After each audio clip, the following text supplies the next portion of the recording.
দিনের আলো আর অন্ধকার সব কিছু মিলে কিন্তু আমাদের জীবন। ঠিক যেমন আজকের দিনটা স্পোর্টসের জন্য অন্যতম আনন্দের দিন। ফুটবলে বাংলাদেশের নারীরা ইতিহাস গড়েছে। শেষ ম্যাচে তারা জয় দিয়ে এশিয়ান কাপ খেলার এই উৎসবটা রঙিন করেছে। ক্রিকেটেও শেষ পর্যন্ত জিতেছে বাংলাদেশ, সিরিজের সমতায় ফিরেছে, হকিতেও জিতে গেছে বাংলাদেশ।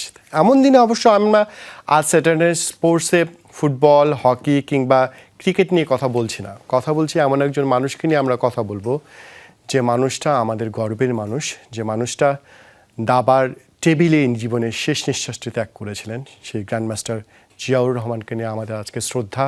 সে মানুষটি ঠিক 1 বছর আগে এই দিনে আমাদেরকে ছেড়ে চলে গিয়েছিলেন। সে মানুষকে স্মরণে কিছু স্মৃতিচারণ করবো। আমাদের সঙ্গে আছেন আমাদের আরেকজন গর্বের মানুষ, নিয়াজ মোর্শেদ, গ্র্যান্ডমাস্টার। নিয়াজ ভাই, আপনাকে স্বাগত জানাচ্ছি। আমাদের সঙ্গে আছেন তাসনিম হোসেন, প্রয়াত গ্র্যান্ডমাস্টার জিয়াউর রহমানের স্ত্রী, আমাদের লাবণ্য ভাবি, আমরা সবসময় যাকে ডাকি, কথা বলা হয়। আমাদের সঙ্গে আছেন আরেকজন মানুষ, তার দুটো পরিচয় আমি দিতে চাই। সেটা হচ্ছে, দর্শক, তিনি গ্র্যান্ডমাস্টার জিয়াউর রহমানের ছেলে যেমন, তিনি একই সঙ্গে আমাদের দাবারু তাহসিন তাজওয়ার। তিনজনকে স্বাগত জানাচ্ছি আমাদের স্টুডিওতে। দর্শক, এই দিনে আমরা সবসময় বলি স্পোর্টসকে এগিয়ে নিতে চাইলে সব ধরনের খেলাকে নিয়েই কিন্তু আমাদের কথা বলা উচিত। সব কিছু ফুটবল আর ক্রিকেটই সব কিছু নয়। যে গ্র্যান্ডমাস্টারকে নিয়ে কথা বলা হচ্ছে, সেই গ্র্যান্ডমাস্টারকে দেখে হাজারো তরুণ দাবা খেলায় উৎসাহিত হয়েছিলেন। 50 বছর বয়সে গেল বছর এই দিনই তিনি আমাদেরকে ছেড়ে চলে গিয়েছিলেন। দাবার সেই খেলতে খেলতেই শেষ নিঃশ্বাসটি ত্যাগ করেন। সেই জায়গা থেকে আমরা প্রথমে ভাবির কাছে আসতে চাই, লাবণ্য ভাবির কাছে। আজকের দিনটা নিশ্চিতভাবে আপনার জন্য মানা খুব কঠিন। আপনি আজকে, আমরা জানি একটু আগেও দাবা ফেডারেশন আপনি ছিলেন, ওই বোর্ডের কাছাকাছি ছিলেন যেখানে জিয়ার শেষ সময়টা কেটেছে। কিছু মানে আজকে যাওয়ার পর আপনার কি মনে হচ্ছে? না, স্বাভাবিক, এটা তো খারাপ লাগবেই। ও আসলে, আমি সবসময় জিয়াকে ভাবি যে জিয়া আমার সাথেই আছে। ও খেলতে গেছে, বাইরে খেলতে গেছে, সবসময় যেটা করে, তো ওই সান্ত্বনা নিয়েই আমি এখনো ধরে আছি। এই মানে ও খেলতে গেছে, ও আসবে, এই তো। সে তো আপনার সঙ্গেই আছে নিশ্চয়ই, আপনার সন্তান, যে স্বপ্নটা আমরা জানি, সব স্বপ্ন তো জাজওয়ারকে নিয়েই ছিল। ওকে মানে ওই দিন আপনি কখন সংবাদটা পেয়েছিলেন ভাবি? আমি তো পাশের রুমেই ছিলাম, ওর খেলা চলছিল, তাহসিন তার পাশের টেবিলেই বসা ছিল, নিয়াজ ভাই খেলছিল, তারপরে উনি ড্র নিয়ে চলে গেল। তারপরেই হঠাৎ করে আমাকে বলল যে ভাবি, জিয়া ভাই পড়ে গেছে। তো আমি বললাম, পড়ে গেছে কিভাবে, হঠাৎ করে পড়ে গেল? তারপরে যেয়ে দেখি যে সবাই ধরে নিচে শোয়াচ্ছে, এরকম দেখাচ্ছে। পরে আমি বললাম যে, আমি সাথে সাথে এখন বললাম যে হাসপাতালে নিতে হবে, একটু ব্যবস্থা করো। মানে ওই মুহূর্তে যদি আসলে আমাদের এখন সান্ত্বনা যেটাকে বলবো, যে ডাক্তার যদি থাকতো, একটু চেষ্টা তো করতে পারতো, এই আর কি। মানে ওই দিন তো সে কোনোভাবে অসুস্থ ছিল না? অসুস্থ ছিল না, ও জুমার নামাজ পড়ে আসলো, একসাথে খাওয়া দাওয়া করলাম। তারপরে ও বলল যে খেতে ভাল লাগছে না আজকে, তো রাতে অন্য একটা রেসিপি করো, এই আর কি। তাই আমি বললাম ঠিক আছে। তাই বললো যে, তাহসিনকে বললো যে টাইমলি খেলতে যেতে হবে। ও একটু লেট করতেছিল রেডি হতে, তো বলতেছে যে আব্বু টাইমের ব্যাপারে খুব পাংচুয়াল থাকতে হবে, তা নাহলে জীবনে উন্নতি করতে পারবে না, তেন ওকে বুঝাচ্ছে। তবে বললো যে তাড়াতাড়ি চলো, খেলা ইম্পর্টেন্ট খেলা আছে আজকে। মানে ওর সাথে রাজীবের ছিল, গ্র্যান্ডমাস্টার রাজীব জিয়ার সাথে, আর তাহসিনের সাথে ছিল শাকিলের, আইএম ইন্টারন্যাশনাল মাস্টার। তো বললো যে ইম্পর্টেন্ট গেম, তাড়াতাড়ি যেতে হবে। তো একটু টেন্স তো ছিলই সকাল থেকে। ওর বাবার সাথে ও অ্যানালাইসিস করলো, ওর আগের দিন বাবার সাথে শাকিলের গেম ছিল, ওটা নিয়ে অ্যানালাইসিস করলো। তো নর্মাল জিয়াকে দেখলাম, কোনো রকমের কোনো মানে শরীর খারাপ বা খারাপ লাগছে বা কিছুই ছিল না। জীবন বোধহয় এরকমই নিয়াজ ভাই, আমরা আসলে ইষ্টি দাবার খেলার মতোই আর কি, কখন হারতে হবে, জিততে হবে। আপনি দীর্ঘদিনের সঙ্গী আপনার জিয়া ভাই, মানে আপনি তখন তো বের হয়ে গিয়েছিলেন যখন সংবাদটা পেলেন। হ্যাঁ, আমি খেলা আগে ড্র নিয়ে তখন যখন সংবাদ পেলাম, তখন আমি অলরেডি বাসায় পৌঁছে গেছি। বাট সংবাদ পাওয়ার সাথে সাথে আমি আবার ওই কাপড় টাপড় বদলাইনি, আমি আবার গাড়িতে উঠে আবার রওনা দিলাম। তখন এই পথের মধ্যে আমি ওই দুঃসংবাদটা পাই আর কি, 5 মিনিট, পৌঁছানোর 5 মিনিট আগে। আপনার কি মনে হয়েছিল কোথাও সে টেন্স বা কোনো কিছু? হ্যাঁ, ওই সময় আমার মনে হয়েছিল,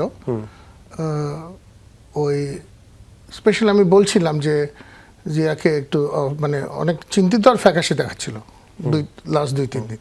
আমার সাথে কয়েকবার কথা হয়েছে তার, তাকে একটু অন্যরকম দেখাচ্ছিল, একটু বিষণ্ণ দেখাচ্ছিল। আর বিশেষ করে যখন সে খেলতে আসলো পেনাল্টিমেন্ট রাউন্ডের মানে যেদিন ঘটনাটা ঘটলো তার আগের দিনও সে পুরো মাফলার জড়ানো ছিল। আমি বললাম যে তুমি এই গরমের মধ্যে তুমি মাফলার জড়িয়ে কেন? বাট না, এসিটা একটু জোরে সেজন্য। বাট আমাকে স্টিল খুব অড লেগেছে, কারণ অনেক গরম ছিল তো জুলাই মাসে, তো এইটা একটা লেগেছিল। আর যেদিন খেলা চলতে শুরু হলো যে এনামুলের সাথে, ওই দিন ওকে অনেক সিরিয়াস মনে হচ্ছিল। বুঝে যাচ্ছ সে জিতার জন্য খেলতে চায়। ওই দিন জিতলে আবার তাসিনের একটা চান্স হয় to qualify for Budapest. So he was very very serious with that game. আমরা আসলে জানি তার সব স্বপ্ন পুরো পৃথিবী তাসিন, কিন্তু তাসিন আমাদের সঙ্গে আছে। তাসিন মানে বাবা চেয়েছিলেন একসাথে খেলা সেই সময়টা, আজকে সেই জায়গাটায় তোমার সঙ্গে তখন লাস্ট কখন কথা বাবা? আমার সাথে লাস্ট কথা হয়েছিল লাঞ্চের পরে, যখন আমরা বের হচ্ছিলাম গাড়িতে তখন। আর ওই দিন আব্বু এমনি ভেন্যুতে আসার পরে একদম চুপচাপই ছিল, কারণ সিরিয়াস একটা ম্যাচ ছিল। তো আমরা ভেবেছি যে আব্বু কনসেন্ট্রেট করার চেষ্টা করছে গেমটাতে, অ্যান্ড ওটাই আমার সাথে আব্বুর লাস্ট কথা হয়েছে। তুমি তো এখন ইয়েতে আছো, আন্তর্জাতিক মাস্টার হিসেবেই স্বীকৃতি এখনো আসেনি, কিন্তু সেটাকে অর্জন মানে কাছাকাছি তো চলে এসছে না? হ্যাঁ, আমার এখন একটা ক্রাইটেরিয়া পূরণ করতে হবে, 2400 রেটিং করতে হবে। রেটিংটাই শুধু হয়নি, তাই তো? বাবা সেটা জেনে যেতে পারলো না সেটা, কিন্তু মানে তুমি এই ধাপে নিশ্চয়ই গ্র্যান্ড মাস্টার হবা সেই স্বপ্নই দেখছিলেন, তাই তো? না আজকে যখন গেলে মানে ওই দাবার ফেডারেশন, ওই দাবার টেবিল সব আছে, বাবা নেই, মানে তখন মানে সবই আছে তোমার এখানে, সব স্মৃতি আছে, শুধু আজকের পরিবেশ কেমন লাগছে? মানে এটা ঠিক বলে প্রকাশ করাটা খুব টাফ, মানে সবই আছে কিন্তু সবই নাই, এরকম একটা। তুমি তো অনেকগুলো টুর্নামেন্টে খেলতে গিয়েছিলে এর মাঝে, সেগুলোর কি অবস্থা ছিল? আমি এই বছর বেশ কয়েকটি টুর্নামেন্ট খেলেছি। মন্টেনেগ্রোতে ওয়ার্ল্ড জুনিয়র খেলেছি, অ্যান্ড দেন শ্রীলঙ্কাতে জোনাল, তারপরে হাঙ্গেরিতে কয়েকটা টুর্নামেন্ট খেলা হয়েছে। তো আমার এই বছরে 2টো আইএমনম অর্জন করা হয়েছে, এবং রিসেন্টলি আমি শ্রীলঙ্কাতে ওয়েস্টার্ন এশিয়ান জুনিয়রে ওখানে গোল্ড পেয়েছিলাম। গোল্ড মানে জি, ওকে, ঠিক আছে। নিয়াজ ভাই আপনার কাছে আসি আবার, যে মানে জিয়া ভাইয়ের কৌশলটা একটু ডিফারেন্ট ছিল, খুব ধীরে ধীরে মানে প্রতিপক্ষকে চেপে ধরা, অন্য রকমের স্টাইল।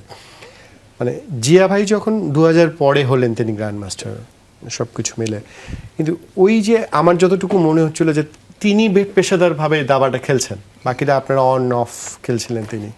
মানে জিয়া ভাইয়ের এই লড়াইটা আপনি কিভাবে দেখছেন? যে মাত্র তখন এটা বলার একটা জিনিস আমি অ্যাড করতে চাই, সেটা হচ্ছে দেখেন ওই আমাদের কিন্তু খেলার কন্ডিশনটা এত বছর ইমপ্রুভ করলো না। হ্যাঁ, খেলার হল টল খুব বাজে অবস্থা।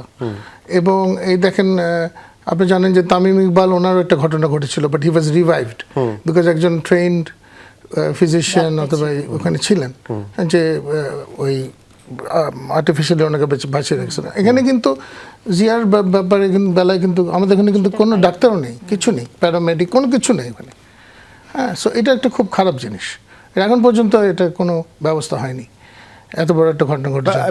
দাবায় তো আরো প্রেশারটা বেশি থাকে সবকিছু মিলে। এবং দেখেন যখন কমপ্লেইনের পর্যায়ে থাকে তিনি কিন্তু কাউকে পাই না যার কাছে বলবে। কারণ আপনি ওই দিনে ঘটনার কথা বললেন, আমাকে একজন বিচারক, আমাদের ছোট বোন তনিমা, উনি আমাকে বলেছে যে ওই ঠিক ঘটনা ঘটার আগে যে কিন্তু গিয়ে মাথাটা মেসেজ করছিল, 2টা বিস্কিট খেলো এবং তারপর হ্যাঁ পানি খেয়ে বললো 1 কাপ চা দেওয়ার জন্য, এবং বললো মাথাটা একটু করতেছে, একটু মাথা মেসেজ করতেছিল। So surely he was feeling uneasy না, তখন কাউকে বলা কিন্তু উনি পায়নি, কোনো ডাক্তার ওখানে নেই কিংবা কোনো কেউ নেই যে ব্যাপারটা দেখবে।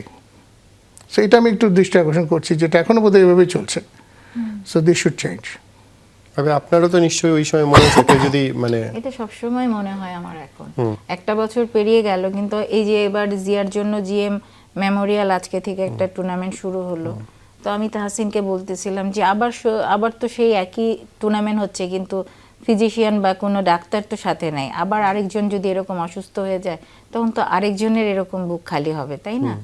তো এটা তো আসলে মানে ভাবা যায় না, আশা করি না আমরা। স্পোর্টসম্যানদের এই চেক আপটাই তো আসলে আমাদের মানে হ্যাঁ, যেটা খুবই। এনএসসির একটা নির্দেশনা হচ্ছে। জেনারেলি আপনি যদি দেখেন প্লেইং হল, সে আমি 80 সালে ন্যাশনাল খেলেছি হলে, এই hall। It is not been renovated, কিছু নাই, একটা ভালো বাথরুম নাই, কোনো কিছু নাই। অ্যান্ড আমি ইনফ্যাক্ট জিয়ার এখানে খেলতে পারিনি, খেলিনি, one of the reasons is that condition is very poor. একটা মিনিমাম স্ট্যান্ডার্ড তো থাকতে হবে। আমি এখন 30 বছর 40 বছর ধরে এইসব এক জায়গায় খেলবো কেন? একটা some improvement has to be there, কিন্তু সেটা কিছুই হয়নি। দাবায় তো আমরা জানি যে দাবার পরিবেশটা খুবই ইম্পর্টেন্ট, মানে important। যেকোনো খেলাতেই। হ্যাঁ, যে কোনো খেলাতে আমরা উইকেটে যে ক্রিকেট খেলছেন সেই উইকেটটা অ্যাব্রত উইকেট হচ্ছে খেলবেন না, না মানে সেখানে দাবার ওই পুরনো আপনি 30 বছর যে হলে খেলেছেন সেটা এখনো এই অবস্থায় আছে। এমন অবস্থা আছে, এবং ধরেন আমি যদি বাথরুমে যাই, there can be many people are signalling me the move, আমাকে অন্য লোকদের পার হয়ে যেতে হচ্ছে। It's very easy. আচ্ছা, ঘটনাটা এত পুয়ার, এই জন্য মানে এখানে যতটা কম খেলা যায় ততটা কম খেলি বাংলাদেশে। আসলে সত্যিকার অর্থে মাঝে মাঝে ইচ্ছা করে, বাট অনেক সময় খেলি না। কখনো বলার চেষ্টা করেছেন মানে করতে কাকে বলবো? কেউ এক কান্দে ঢোকা এক কান্দে বের করে দেয়। So it's very sad. তো আপনার যে প্রশ্নটা করেছিলেন এটার ব্যাপারে একটু বলি। জিয়া 2001-এ I think became grand master. তো ও এটা অনেকের থাকে, আমাদের ফাহাদেরও আছে, আমার বন্ধু দিব্যেন্দু বড়ুয়া কলকাতার আছে, সেটা হলো যে মিস করতো অনেক। যখন গ্র্যান্ড মাস্টার রান করতে যাবে হাফ পয়েন্টের জন্য মিস করলো, কখনো জিতা খেলা হেরে গেল, কখনো। এটা অ্যাকচুয়ালি জিয়ার গ্র্যান্ড মাস্টার হওয়ার কথা ছিল আরো অনেক আগে। হ্যাঁ, I think he should have been grandmaster by 96, 97, maybe at best 98। তো এই দেরিটা হয়েছে বিকজ হি ওয়াজ ওই one of those players who missed norms, বুঝছেন? খুব মানে, আর আমি যেমন প্রত্যেকটাতেই প্রথমেই তাড়াতাড়ি করে ফেলছি, ওর এটা অনেকে থাকে এরকম। হ্যাঁ, আর ওর স্টাইলটা, ও তো আসলে অনেক পলিশ প্রফেশনাল ছিল, তো ওর ক্যালকুলেটিং এবিলিটিটা অনেক ভালো ছিল। আমাদের মধ্যে সবচেয়ে ভালো ক্যালকুলেশনও করতে পারত, এটা ছিল ওর স্ট্রেংথ। এবং সেটা কিন্তু দাবার কিন্তু একটা মূল বিষয় হচ্ছে ক্যালকুলেশন। মানে আপনি যে কথাটা বলতেছিলেন যে তার নর্মের সেই জায়গাটায় মানে কি বলবো 14 বারের মতো, আমি যদি এক জায়গায় দেখছিলাম 14 বারের মতো মিস করেছিলেন তিনি আসলে সেই সময়টা। এবং একবার আরেকজন খুব স্মৃতিচারণ করছিলেন, গ্রিক এক মানে দাবারুর সঙ্গে বা ঢাকায় খেলা হচ্ছিল, সেই ম্যাচটা জিতে গেলে তিনি গ্র্যান্ড মাস্টার হয়ে যাবেন, সেটা ঠিক কিছু জন্য হেরে গেলেন তিনি এবং কাঁদতে কাঁদতে বাসায় ফিরছিলেন। মানে জিয়া ভাই কি এইরকমই একটু তাহলে, মানে তার তো 14 বার একজন মানুষের নর্ম মিস হয়ে গেল। এটা অনেকে থাকে আসলে, depends on the player. So but he was nevertheless very very strong player, এটা তো আপনারা জানেনই। সো গ্র্যান্ড মাস্টার হইতোই সে, মানে গ্র্যান্ড মাস্টার অনেক আগে থেকেই সে গ্র্যান্ড মাস্টারের চেয়ে বেটার খেলে, অনেক গ্র্যান্ড মাস্টার। ভাবি আপনিও তো ওই সময় থেকেই কিন্তু লাইফে একসঙ্গে আপনারা, মানে পরে গ্র্যান্ড মাস্টার হওয়ার সময় থেকেই, আগে থেকে পরিচয়, আরো আগে। বিয়ে কত সালে হলো?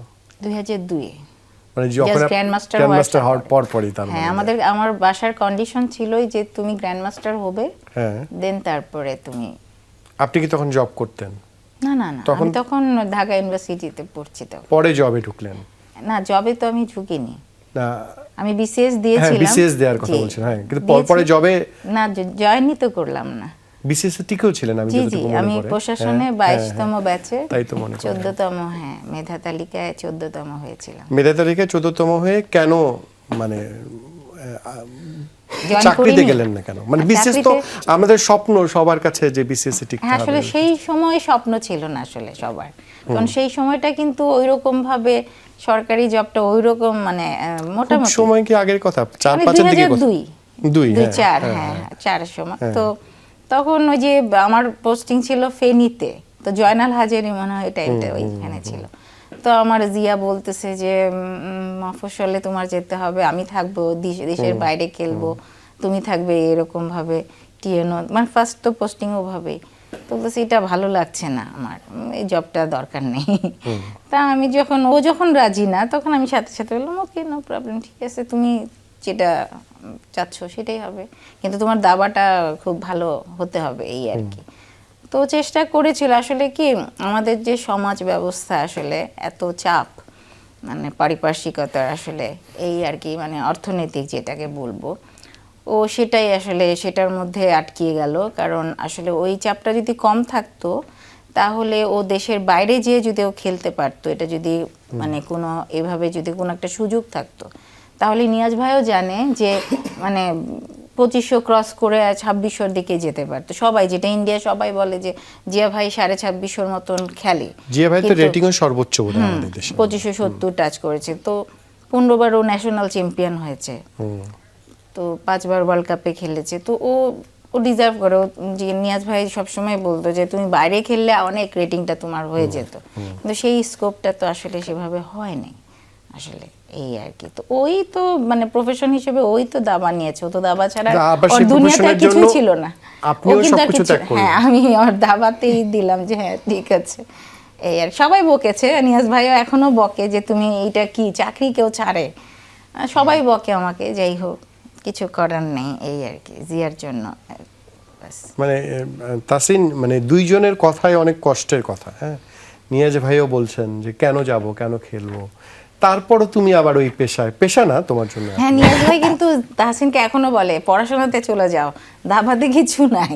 তাহসিন বলে কি না নিয়াজ আঙ্কেল, আমার জিএম হতেই হবে, আব্বুর স্বপ্ন, এই তাই আর কি। তাহসিন? হ্যাঁ, হ্যাঁ, মানে এই এত বাধা শোনার পরে মানে কোথা থেকে শক্তিটা পাও? বাবা? আই থিঙ্ক হ্যাঁ, নিয়াজ আঙ্কেল কিছুক্ষণ আগে বলছিলেন ওই যে বাবা একটা মাফলার পরে খেলছিল লাস্ট দুটো দিন। তো গত 1 বছরে আমি যতগুলো গেম খেলেছি ক্লাসিক্যাল সিরিয়াস, প্রত্যেকটাতেই আমি মাফলারটা সাথে রেখেছিলাম আমার।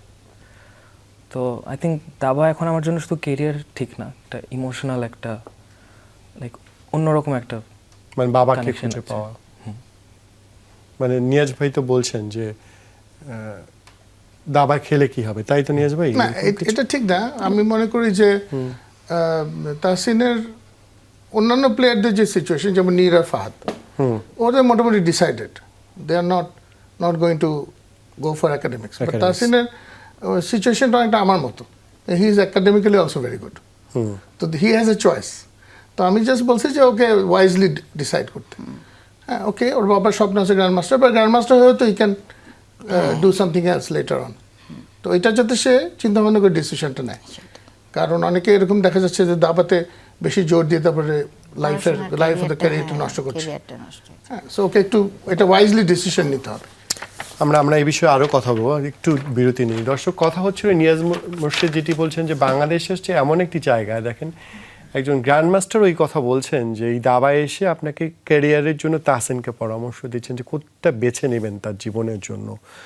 আমাদের এটাই বোধহয় আমাদের সবচেয়ে দুর্ভাগ্য যে আমাদের খেলাগুলো আজকে যারা দেশের জন্য সর্বোচ্চ সম্মান বয়ে আনেন তাদেরকে আমরা কতটুকু দিতে পেরেছি। কথা বলবো বিরতির পর আবারও এসে। এই অনুষ্ঠান নিয়ে একটু ছোট একটা নিজের অভিজ্ঞতা বলি বিরতির পর এসে। অনেকে বলছিল আজকের অনুষ্ঠানটা কেউ দেখবে দাবা নিয়ে কিসের জন্য, কিন্তু যেখানে মানুষ ক্রিকেট ফুটবল অনেক বেশি কথাবার্তা হয়, আমাদের আলোচনার কেন্দ্রে থাকে, তখন আমি উত্তর দিয়েছিলাম যে 10 জন মানুষও যদি দেখে, সেটা জিয়ার ভাইয়ের প্রতি যে সম্মান শ্রদ্ধা জানানো উচিত, ওই ঋণের কিছুটা অংশ বা আমাদের জায়গা থেকে একটু দেখাতে চাই আমরা স্পোর্টস নিয়ে যারা কাজ করতে চাই। সে জিয়া ভাইয়ের যে মশালটা যেটা যার কাছে এখন আছে, আমি যদি বলি সে তাজওয়ারকে কথা বলি যে খুব বেশি কথা বলছো না আমরা জানি, একটু মানে ওই স্মৃতিটা তোমার জন্য খুব কষ্টের, কিন্তু সেই শক্তিটা কিভাবে পাও খেলার সময় এখন?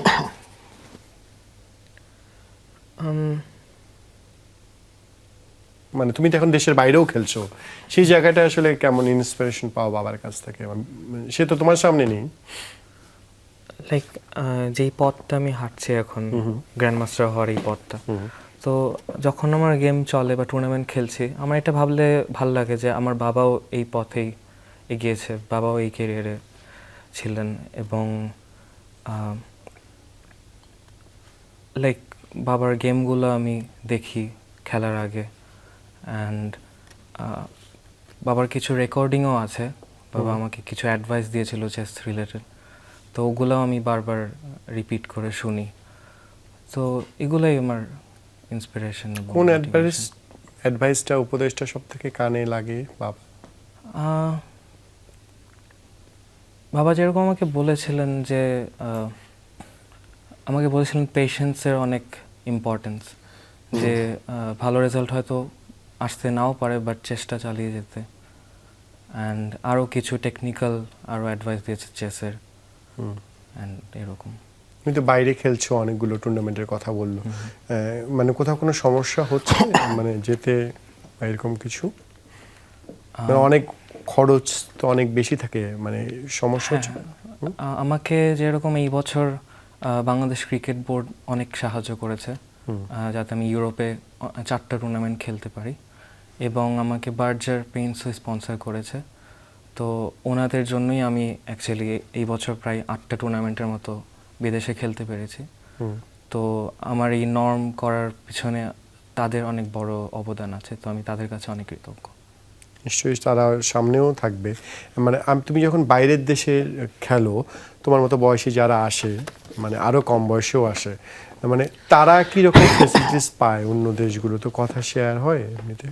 আই থিঙ্ক বিদেশে যেটা একটা সিস্টেম দাঁড়ানো আছে, তো সবাই দেখা যায় যে একটা নির্দিষ্ট লেভেলে আসার পরে তারা নিয়মিত স্পন্সর পায়, ট্রেনিং পায়, এবং তারা নিয়মিত বিদেশে টুর্নামেন্ট খেলে, স্ট্রং টুর্নামেন্ট খেলে।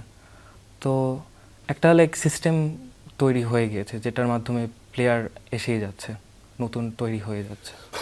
সেখানে আমাদের ফেডারেশনের কি মনে হয় তোমার, যারা তোমাদের মতো আছে বা তারা আরও ছোটরা যারা খেলছে, কতটা সাপোর্ট তারা পায় আমাদের ফেডারেশন থেকে?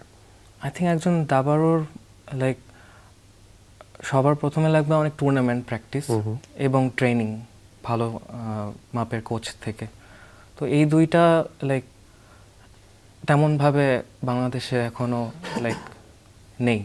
যেরকম আমাদের এখানে ভালো টুর্নামেন্ট বছরে বলতে গেলে 3-4টার থেকে বেশি আর হয় না, 3-4টাও মাঝে মাঝে হয়নি কয়েক বছর। তো এইগুলা দিকে যদি কিছু করা যেত তাহলে আই গেস বাংলাদেশের দাবা আরও এগোতে পারতো।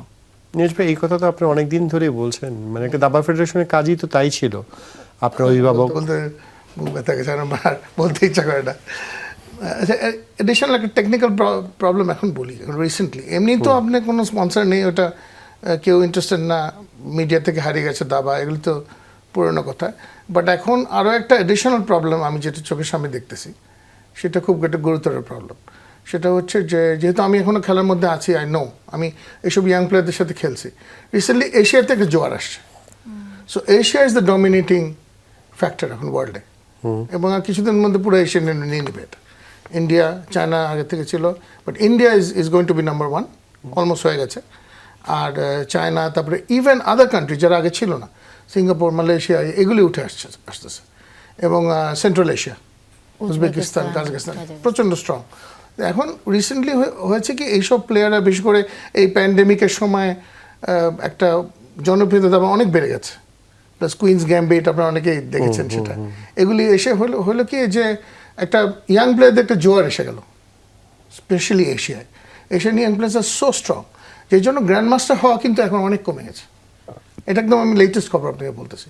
গত 1-2 বছরের স্ট্যাটিস্টিক্স যদি আপনি দেখেন, ইভেন ইন্ডিয়ার মতো দেশে যারা খুব দ্রুত 88 না 89টা গ্র্যান্ড মাস্টার করে ফেললো, তারা কিন্তু এখন আটকে গেছে, গ্র্যান্ড মাস্টার হচ্ছেই না এখন।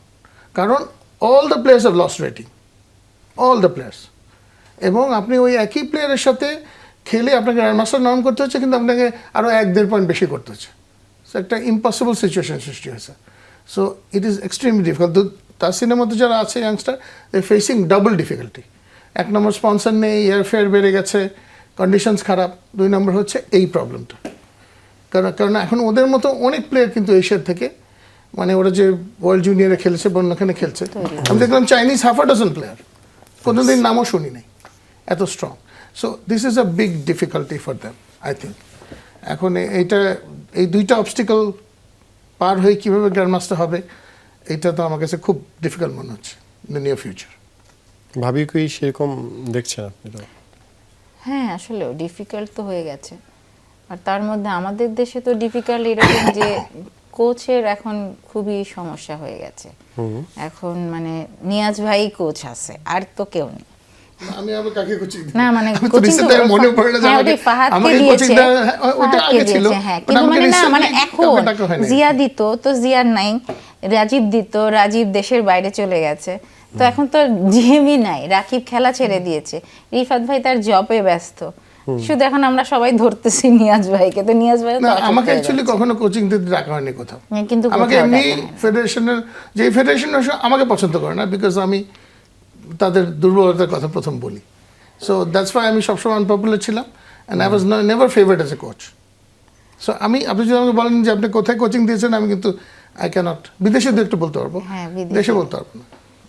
দেশে আপনাকে ডাকেও না, না, কোথায় মানে আপনি পপুলার না, না, তাদের মুখের because উপর কথা বলেন। হ্যাঁ, এক্স্যাক্টলি, দ্যাটস মাই প্রবলেম। মানে মানে একজন গ্র্যান্ড মাস্টার, তাকে সহযোগিতা তখনই ফেডারেশনে যদি আপনি ভালো ভালো কথা বলতেন, তাই তো? খুব ভালো কাজ আমি করছেন, ফেভারিট হই তাদের দ্বারা। তাদের খুব ভালো কাজ হচ্ছে, তাই তো? এই সময় এসেও নিয়াজ ভাই এটা বলতে হচ্ছে, মানে এই বর্তমান প্রেক্ষাপটে দাঁড়িয়ে? শুধু বর্তমান প্রেক্ষাপট না, সব, এটা তো আমি গত 30 বছরের কথা বলছি, আজকের কথা না। So I have never train anybody, only Fahad, I think only Fahad, আর কেউ না। ভাবি ওর স্পন্সর নিয়ে তো অনেকগুলো সমস্যা ছিল, আমরা মানে যমুনা টিভিও একটা রিপোর্ট করেছিল যতটুকু আমার মনে হ্যাঁ, পড়ে। যমুনা টিভি রিপোর্টের পরেই তো আমি তামিম ভাই আমাকে ডাকলো, তারপরে সুজন ভাই ডাকলো, CEO BCB হ্যাঁ সিও বিসিবির, উনি ডাকলো, তারপরে এই যে হেল্পটা পেলাম বিসিবি থেকে, তো তাহসিনকে নিয়ে বের হতে পারলাম। তারপর এর মধ্যে বারজার আমাকে 1 বছরে, তাহসিনের জন্য 1 বছরে কন্ট্রাক্ট করলো। তো এইভাবেই আমার পুরা 1 বছরের পথ চলা হলো, এই আর কি। মানে 1 বছরের মোটামুটি একটা সমাধান হয়েছে হ্যাঁ, আর কি। হয়েছে, এই আর কি। বাইরে খেলতে গেলে তো প্রচুর খরচ আসলে, আর পুরো এন্ট্রি ফি অনেক অনেক বাইরে টুর্নামেন্ট খেলতে গেলে। আর তার মধ্যে আবার মানে ও ওয়ার্ল্ড জুনিয়র খেলেছে, তারপরে শ্রীলঙ্কাতে পুরা মানে ইন্ডিভিজুয়ালি টুর্নামেন্ট খেলতে হয়েছে, তো ওগুলিতে সব নিজের খরচ করে খেলতে হয়েছে। কোথাও বাংলাদেশ ফেডারেশন যেটা সহযোগিতা সেটা আমার পাইনি, কারণ ও সেটা আসে নাই। আর তো আমার খুব খরচ হয়ে গেছে, হ্যাঁ, এই বছরটা। মানে এরপরে কি হবে সেটা আপনি জানেন না?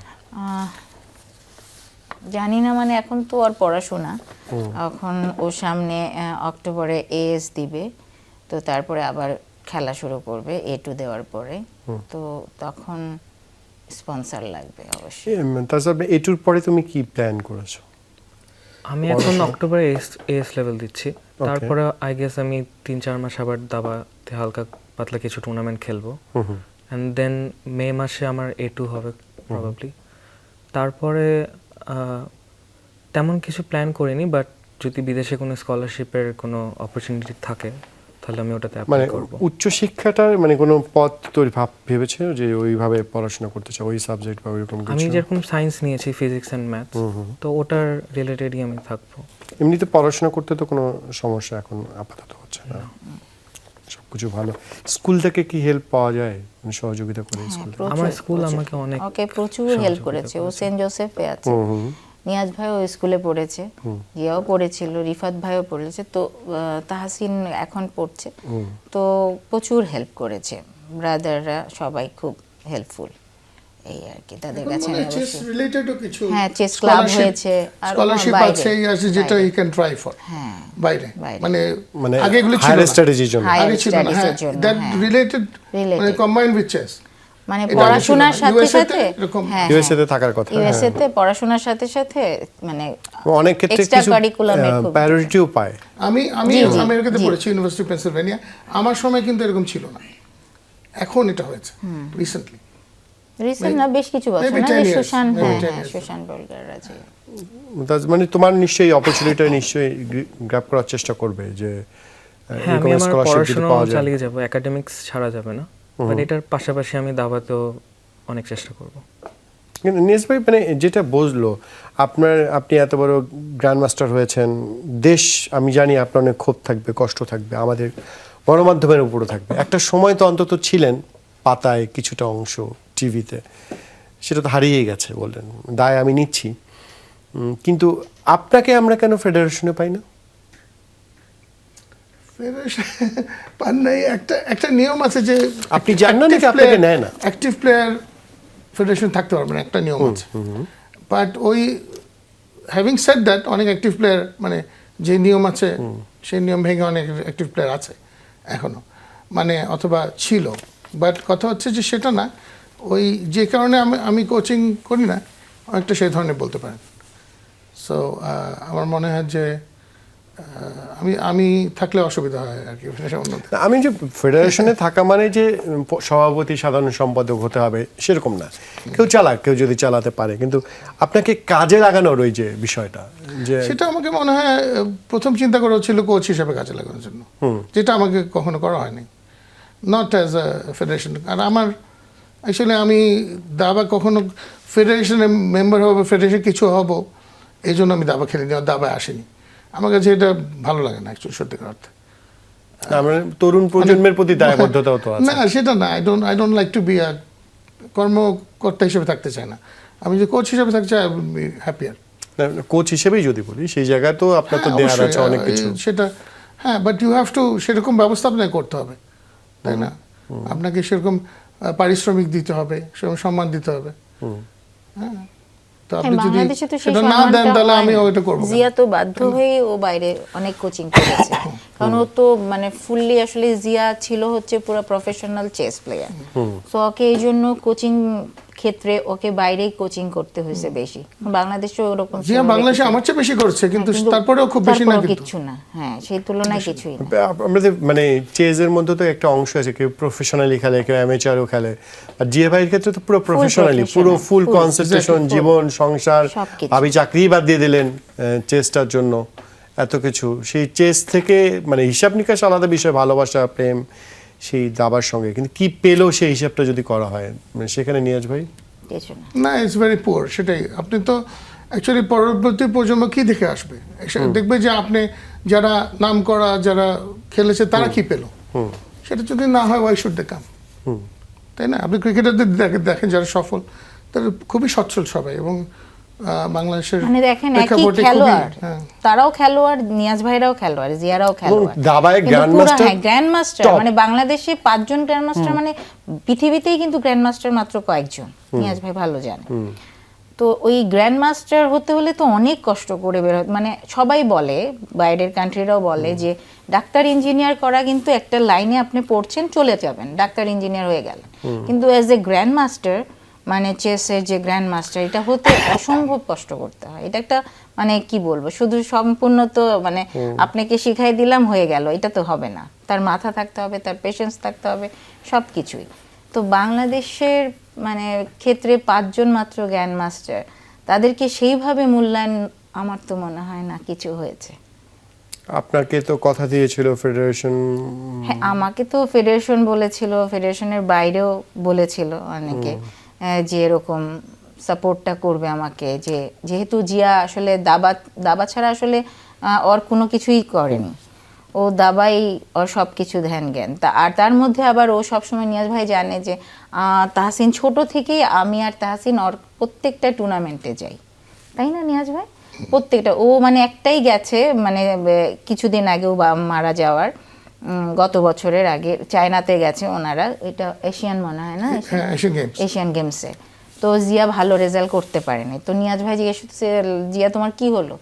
তো জিয়া বলতেছে, আসলে আমি ফ্যামিলি নিয়ে আসিনি, তো আমার ভাল লাগছে না, এখন থেকে আমি আর আসবো না একা। মানে জিয়ার জীবনে দুটো জিনিসই ইম্পর্টেন্ট ছিল, একটা দাবা, একটা হলো ফ্যামিলি। হ্যাঁ, আর আরেকটা একটা তার খুবই প্যাশন ছিল, এটা হলো গান। গান এটা জিয়ার সাথে আমার একটা কমন গ্রাউন্ড ছিল আর কি। ওর ছেলেও এই জন্য সেইভাবে গান, ছেলে লাবণ্য সবাই কিন্তু গান করে।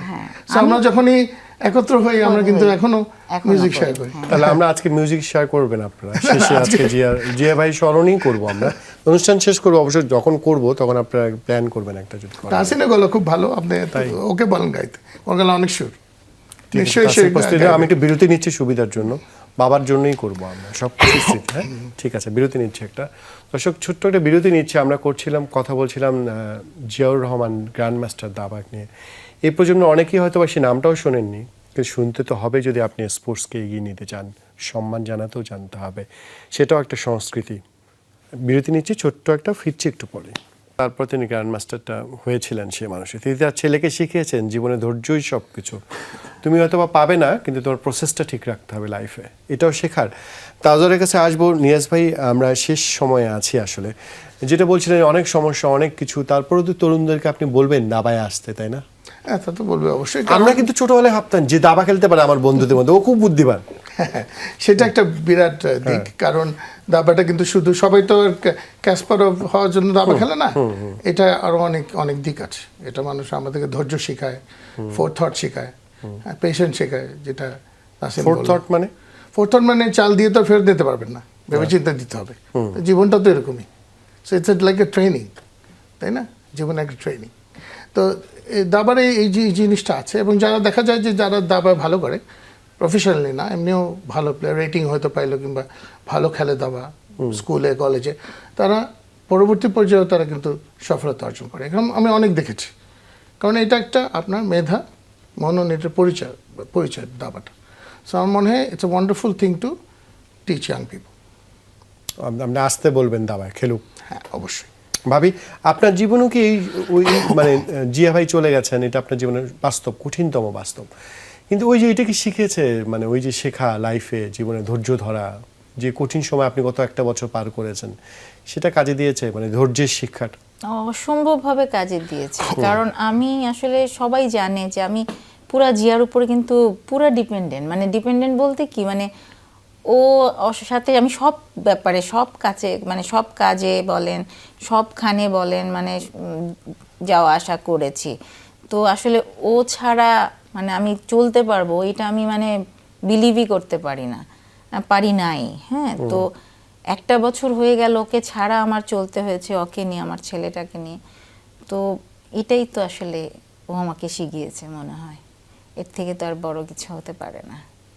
আপনি যে তামিমের কথা বলছিলেন, আজকে তামিমের কথা ভুলে গেলে তামিম ইয়ে হয়ে যেত। তামিম বেলা আপনার পাশে দাঁড়িয়েছে, আমি জানি ওই দিন রাতেই আমাকে এসে ফোন করেছিল যে তামিম, অমিত ভাই একটু ব্যবস্থা করে দেন, কালকে আমি আসবো। সবসময় তিনি তাই করেন, যে কারো বিপদে। সে তামিম যখন বিপদে পড়লেন, মানে অলমোস্ট তিনি, হ্যাঁ, আমি তখন হাঙ্গেরিতে ছিলাম, আমি সময় ফোন দিচ্ছিলাম যে আমি নিউজটা জানার জন্য, ভাইয়া কেমন আছে, হ্যান ত্যান, মানে খুব অস্থির হয়ে গেছিলাম যে মানে এটা কি হলো, মানে খুবই খারাপ লাগছে। তাহসিন অস্থির হয়ে গেছে, আম্মু নিউজটা জানো, ভাই মানে আঙ্কেলের কি অবস্থা এরকম। পরে আমি বাসায় সারাক্ষণই কমিউনিকেট করে সবাই বললো যে না এখন ভালো আছে। আমি ঠিক আছে আলহামদুলিল্লাহ। পরে আমি তাকে একটা শুভেচ্ছা মেসেজ দিয়েছি ওখান থেকেই, যে তাহসিন নম করেছে আপনার সুস্থতা এরকম। তো সে তখন মনে হয় মেসেজটা পড়েছে, আমি দেখলাম যে পড়েছে, তো বললো যে আপনি আমাকে মানে থ্যাংক ইউ জানিয়েছে, এই আর কি, ধন্যবাদ জানিয়ে। অবশ্যই তাজওয়ারও মানে নিশ্চয়ই যেটা বলছিল যে মানে ওই তামিমের কথা, মানে লড়াই করা আর কি, মানে মানে তোমার পড়াশোনা তো একসঙ্গে চলছে, একসঙ্গে তোমার দাবার ক্যারিয়ারও আছে, মানে তোমার পড়াশোনা কি ক্ষতি করে দাবার? এই যে দাবা তো একটা খেলা, যেমন কোর্টে নামলাম খেলে ফেললাম তা না, অনেক ভাবতে হয়। সে ভাবাটা কি তোমার পড়াশোনায় ক্ষতি করে, নাকি এক প্রকারে যে এখন সবাই গেজেট নির্ভর সেখানে হেল্প করে উল্টো? আই থিঙ্ক এটা দুই সাইডই আছে। মানে ধরেন দাবা তো একটা মেন্টাল গেম, এটা আপনার একটা লাইক সবসময় ব্রেইনের আপনার একটা এক্সারসাইজ হচ্ছে, তো যেটা ভালো দিক। কিন্তু প্রফেশনালি দাবা খেলতে গেলে আপনাকে অনেক সময় ব্যয় করতে হচ্ছে। তো দেখা যাচ্ছে অনেক সময় আমার 1 বছরের সিলেবাস 6 মাসে বা 3 মাসে কমপ্লিট করতে হচ্ছে, তো ওদিক থেকে একটু চাপ পড়ে। যেটা করতে হলো এবার অক্টোবরে ওর পরীক্ষা, এখন 3 মাসে পরে পরীক্ষা দিতে হবে, আর পুরো 1 বছরের সিলেবাস এখন 3 মাসে পড়তে হচ্ছে। যেটা ও লেভেলে হয়েছে, ও 3 মাস পরে ও লেভেল দিয়েছে, আল্লাহর রহমতে ও লেভেলে ভালো করেছে, 6টাতেই ও এ স্টার পেয়েছে, ওই যে ডেইলি স্টার অ্যাওয়ার্ডটা পেয়েছিল। আর উদাহরণ তো নিয়াজ ভাই আছে, খেলো এতদূর জল। নিয়াজ ভাই, আমরা শেষ পর্যায়ে এসেছি, জিয়া ভাই স্মৃতি মানে মনে করে কিছু বলতে চান? জিয়ার সাথে আসলে এত বেশি স্মৃতি, মানে আমার খুব কম পার্সন আছে জীবনে, ইভেন আমার ক্লোজেস্ট পার্সন আত্মীয় স্বজনের মধ্যে এত স্মৃতি কারোর সাথে নেই, বিকজ আমরা প্রায় 40 বছর ধরে একসাথে খেলছি না, সো একই দলে একই টিমে, এবং ইন্ডিভিজুয়ালি আমরা অনেক টুর্নামেন্টে একসাথে গেছি। সো আমি মাঝে মাঝে আমি সকালে উঠে আমার মাঝে মাঝে জিয়ার কথা মনে, এবং আমার বিশ্বাস হয় না যে জিয়া নাই। এটা আমার কিছু খুব খুব খারাপ লাগে, তখন অনেকক্ষণ আমি এটাকে চিন্তা করি যে এটা কীভাবে সম্ভব, আমার চেয়ে তো ছোটো, আমার তো আগে যাওয়ার কথা। So why is Zia not here? এবং জিয়া নাই, এটা কেন ওর অ্যাবসেন্সটা অনেক বেশি ফিল হয় অন্য কারো চেয়ে, কারণ একটা প্রেজেন্স ছিল দাবায়, মানে এই প্রেজেন্সটা যখন আর নাই, এটা আমার কাছে একদম বিশ্বাস হতে চায় না। অসংখ্য ধন্যবাদ নিয়াজ ভাই আমাদের সঙ্গে যুক্ত হওয়ার জন্য। ভাবি, একদম শেষ পর্যায়ে, জিয়া ভাই আমাদের জন্য অনেক বড় কিছু, মানে ওই আবেগটা আপনার জিয়া ভাইকে মনে পড়ে একদম শেষ সময় কিছু বলতে চান? সবাই জিয়ার জন্য দোয়া করবেন আপনারা, এই আর কি, এটাই বলবো। এখন জিয়ার জন্য দোয়া ছাড়া তো আমার আর কিছু চাওয়ার নেই। আর আমার ছেলের জন্য সবাই দোয়া করবেন যেন জিয়ার মতন এমন ভালো মানুষ যেন হতে পারে, এটাই সবার কাছে চাওয়া। আপনাদেরকে অসংখ্য ধন্যবাদ। দর্শক, আপনাদেরকেও ধন্যবাদ আমাদের সঙ্গে থাকবার জন্য। এই সময়টায় আমরা দাবা নিয়ে কথা বলার চেষ্টা করি। আমরা চলে যাব, তার আগে ছোট্ট করে তাসিন, বাবার জন্য আমরা একটা গান গাই। আমরা জানি তুমি অনেক সুন্দর গাও, তোমার গান শুনতে শুনতে আমরা আজকে স্টুডিও থেকে বিদায় নেব। আচ্ছা, এই গানটা আমি আর বাবা গেয়েছিলাম একবারই হয়তোবা, আরেকটা টিভি শোতে, তো ওটাই গাচ্ছি। আজ এই বৃষ্টির কান্না দেখে মনে পড়লো তোমার, অশ্রু ভরা দুটি চোখ, তুমি ব্যথার কাজল মেখে লুকিয়েছিলে ওই মুখ। আজ এই বৃষ্টির কান্না দেখে মনে পড়লো তোমার, অশ্রু ভরা দুটি চোখ, তুমি ব্যথার কাজল মেখে লুকিয়েছিলে ওই মুখ।